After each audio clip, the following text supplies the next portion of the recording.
I'm Zubia. I'm a clinical psychologist with Zehnify. We are an online platform. हम online therapy services provide करते हैं for adults as well as for children. हमारे packages होते हैं, आप उनको explore कर सकते हैं, पूछ सकते हैं. Instagram पे, YouTube पे, easy learning पे हमारे lectures आपको मिल सकते हैं, हमारे webinars मिल सकते हैं आपको. साथ में contact कर सकते हैं sessions के लिए. ठीक है, शुरू करते हैं. बिस्मिल्लाह.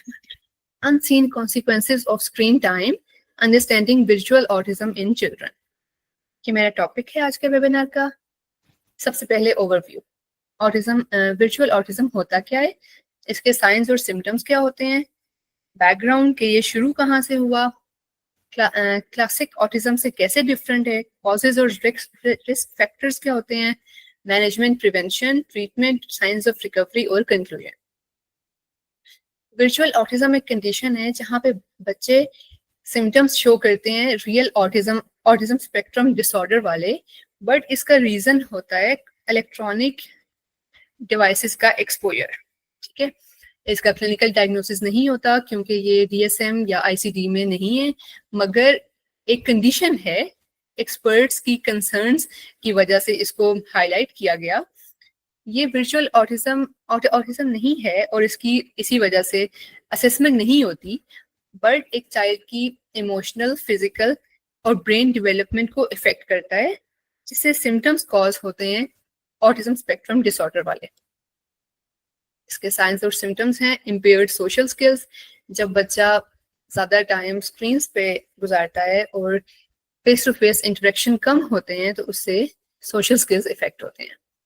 लैंग्वेज और कम्युनिकेशन डिलेज इफेक्ट होते हैं जब बच्चे किसी को बात करता ज़्यादा रियल लाइफ में एक्सपीरियंस करने के बजाय उनका ध्यान ज़्यादा स्क्रीन्स पे होता है और जो वहाँ पे मटेरियल देख रहे होते हैं उसकी वजह से लैंग्वेज और कम्युनिकेशन डिलेज कॉज होते हैं.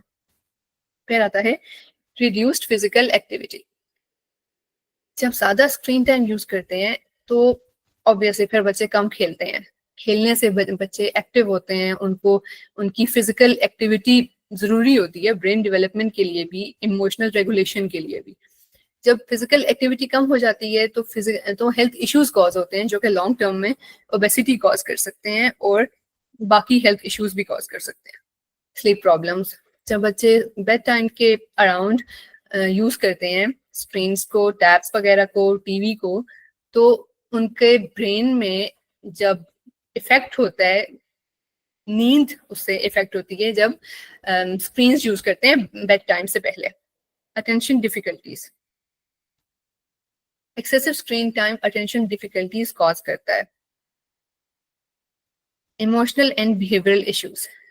क्योंकि स्क्रीन्स में हर तरह का कंटेंट दिखाया जाता है ऑनलाइन, यूट्यूब वगैरह पे, कार्टून्स में हर तरह का वायलेंट कंटेंट दिखाया जाता है जो कि बच्चों के ब्रेन को इम्पैक्ट करता है. उनको लगता है कि यही अगर कोई बिहेवियर है जो कि नॉर्मली हम उसको अच्छा नहीं समझते, मगर कार्टून वगैरह में या टीवी पे दिखाया जा रहा है तो बच्चे उसको कॉपी करने की कोशिश करते हैं और उनको लगता है कि अगर ये करेंगे तो हो सकता है कि ऐसा ही आउटकम मिले जो कि कार्टून में दिखाया जाता है कि कोई अगर वायलेंट है तो उसको अपनी पसंद की चीज मिल जाती है. इस तरह की कॉजेज होते हैं.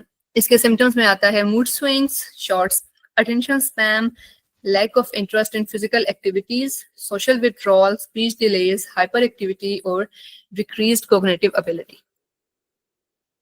Background. Visual autism की टर्म डॉक्टर जमफीर ने क्वाइन की, मतलब उसको बनाया, उस टर्म को दिया. इनका बिलीव था कि बेबीज, टॉडलर्स और स्कूल गोइंग बच्चे भी जब ज्यादा टाइम गुजारते हैं कंप्यूटर्स, स्मार्टफोन्स, टीवीज और वीडियो गेम्स में तो ऑटिज्म के साइंस शो करते हैं. वो ऑटिज्म के साइंस को हम थोड़ा आगे जाके डिस्कस करेंगे. ठीक है, हम इनको कंपेयर करेंगे. विजुअल ऑटिज्म ने इस पे ज्यादा फोकस किया गया पैंडेमिक के अराउंड, जब बच्चे ज्यादा घर होते थे और एक्टिविटीज स्कूल ना होने की वजह से बाहर बच्चों को भेजा नहीं जाता था खेलने के लिए. तो स्क्रीन टाइम पेरेंट्स ने ज्यादा कर दिया बच्चों का, और करना पड़ गया क्योंकि पेरेंट्स को और काम भी करने होते थे, अपनी जॉब्स, घर के काम, सब कुछ. तो स्क्रीन टाइम ज्यादा होने से बच्चों ने ऑटिज्म के जैसे सिम्टम्स शो करना शुरू कर दिए.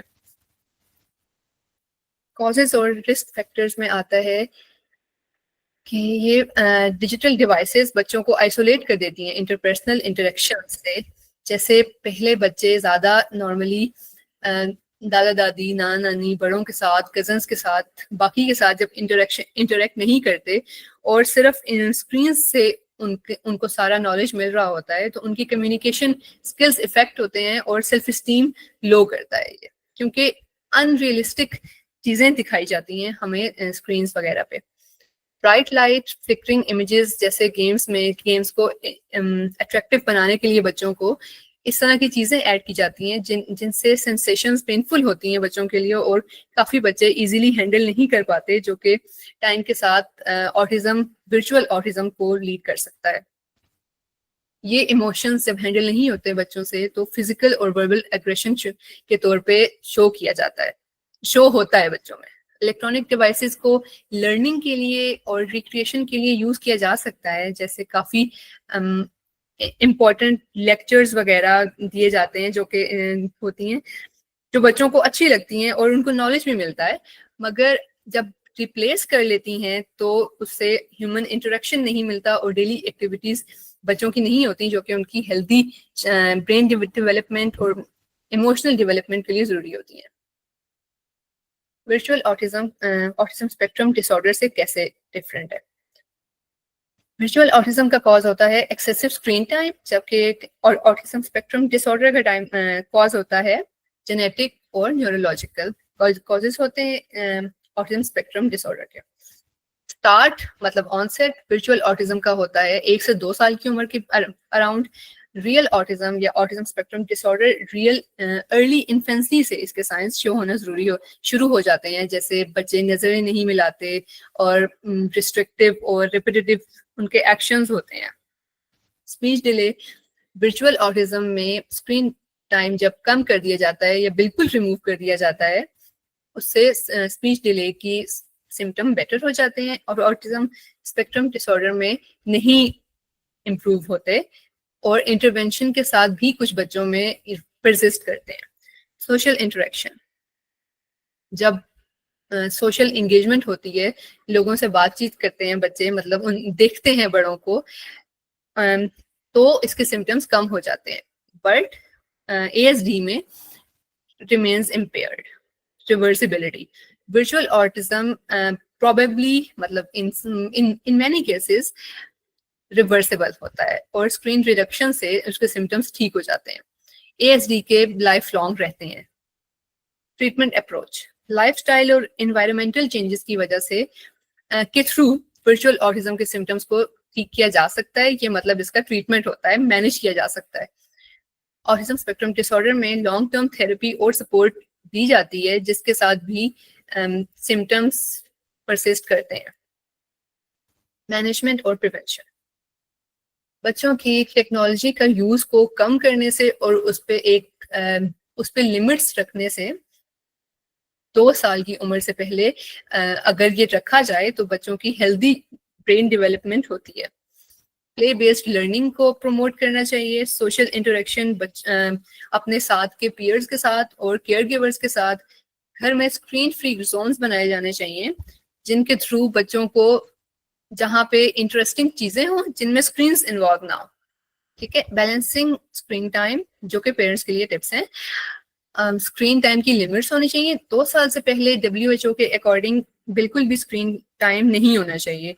2 साल के बाद 2 से 5 साल के लिए 1 घंटा पर डे, जो कि कभी कभी अनरियलिस्टिक हो जाता है, पेरेंट्स के लिए काफी मुश्किल हो जाता है बाकी कामों के साथ मैनेज करना, बट चाइल्ड की डेवलपमेंट के लिए जरूरी होता है, इसलिए इसको ट्राई करनी चाहिए जितना हो सके। ठीक है।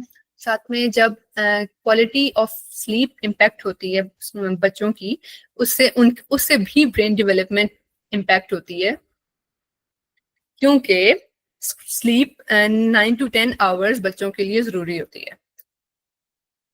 वर्चुअल ऑटिज्म के ट्रीटमेंट नॉर्मली इसको रिवर्सिबल समझा जाता है सिर्फ टेक्नोलॉजी रिमूव करके, बट कभी कभी ABA थेरेपी की जरूरत पड़ जाती है। एक एविडेंस बेस्ड अप्रोच है जो कि ऑटिज्म स्पेक्ट्रम डिसऑर्डर के बच्चों के साथ यूज की जाती है, वर्चुअल ऑटिज्म के साथ भी यूज की जा सकती है सोशल स्किल्स, कम्युनिकेशन और सेल्फ रेगुलेशन स्किल्स सिखाने के लिए। स्पीच और ऑक्यूपेशनल थेरेपी को ABA के साथ यूज किया जाता है कम्युनिकेशन और मोटर स्किल्स अगर इम्पैक्ट हो जाए।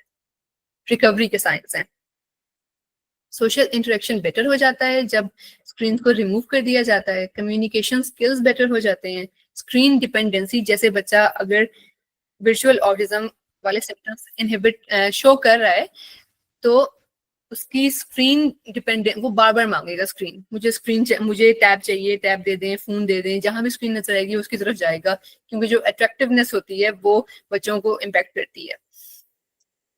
स्क्रीन डिपेंडेंसी कम हो जाएगी। इमोशनल और बिहेवियरल रेगुलेशन जैसे वर्चुअल ऑटिज्म के सिम्टम्स में है कि बच्चे बहुत थोड़े जिद्दी हो जाते हैं, रोते जल्दी हैं, तंग होते हैं, जिसकी वजह से फिर पेरेंट्स भी तंग होते हैं, तो वो भी बेटर हो जाता है। अटेंशन स्पैन बेटर हो जाता है और डिफरेंट किस्म के इंटरेस्ट लेता है बच्चा। फिर कंफ्यूजन, विजुअल ऑटिज्म के सिम्टम्स हैं जो कि ऑटिज्म स्पेक्ट्रम डिसऑर्डर से सिमिलर होते हैं। 2 साल से कम उम्र के बच्चों में ज्यादा इसको ऑब्जर्व किया जाता है जिन्होंने ज्यादा टाइम गुजारा हो टेक्नोलॉजी के साथ।